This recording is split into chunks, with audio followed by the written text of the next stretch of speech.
Folder structure. এই folder স্ট্রাকচারটি web পেজের ক্ষেত্রে ব্যবহৃত হয়। তো ওয়েব পেজ ক্রিয়েট করার আগে ফার্স্টে আমি এখানে CSS ফাইল ক্রিয়েট করব, তারপর ইমেজেস, তারপর জেএস, তারপর ওয়েব ফন্ট।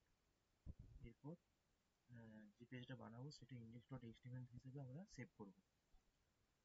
আচ্ছা, এরপর CSS এর ভিতরে আমরা প্লাগইনস বলে একটা ক্রিয়েট করব।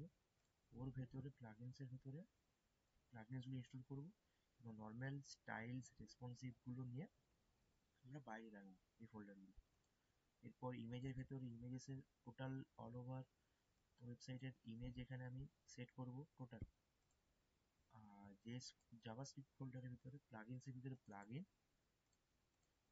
এবং কোনো main.js বা যেখানে কাস্টম জেএস আমরা লিখবো জাভাস্ক্রিপ্ট সেখানে main.js আমরা ইউজ করব।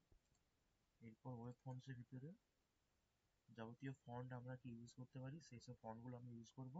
এখান থেকে ইম্পোর্ট করতে হবে নর্মাল ইয়েতে। আচ্ছা, এটা হলো আমাদের ভিএস কোড।